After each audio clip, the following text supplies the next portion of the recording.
Before you get started spraying, if you do not have a lot of experience, it is best to start on a large flat area, like the side of a house or other area not easily seen.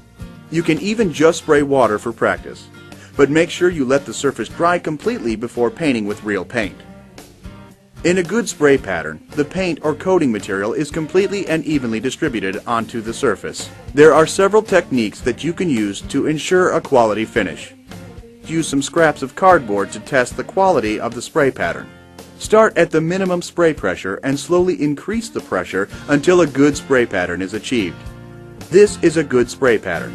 Notice that there are no runs in the pattern and that the pattern itself is smooth and even. If your pattern has what are known as fingers or tails, that is, an uneven finish such as this, then the pressure should be increased.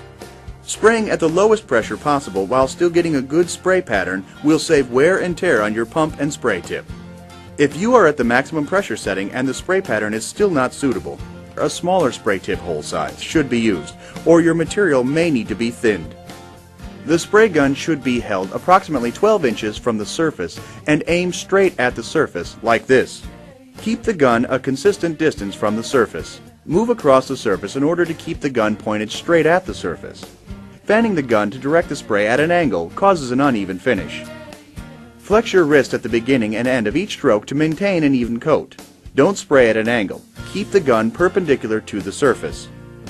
To practice proper gun positioning without spraying, try moving the gun and holding it perpendicular to the surface only 2 inches from the wall to learn the technique. Notice how at the beginning and end of each stroke you must flex your wrist to keep the gun and tip square to the surface. Move out to 12 inches for further practice. Work in sections only as far as you can comfortably reach. First, spray the outer edges and cut in any corners. Then point the spray tip at the edge of the previous stroke so the spray pattern is actually overlapping the prior stroke by 1/2.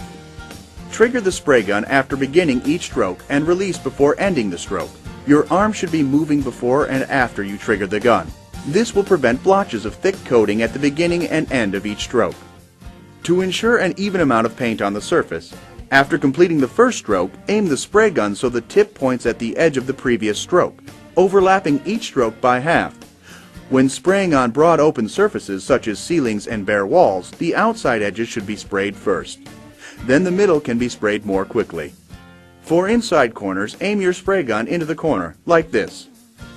Spray along the corner, painting an even amount on both sides. Typically, when painting, it's best to start at the top and work your way down. Begin by spraying any eaves or the underside of overhangs. The direction you spray is determined by the construction. As a general rule, spray horizontal and make sure you direct the spray up a little to spray the bottom lip of your siding. With a little practice, this easy-to-use sprayer will have you spraying like a pro in no time. Remember, hold the gun straight with no tilt up or down, or angle left or right. Have the spray gun moving before and after you trigger the gun. Move at a consistent speed, and when spraying, overlap the prior stroke by 50%. Allow significant time for the paint to dry before removing tape from your trim. This will result in crisp, clean lines.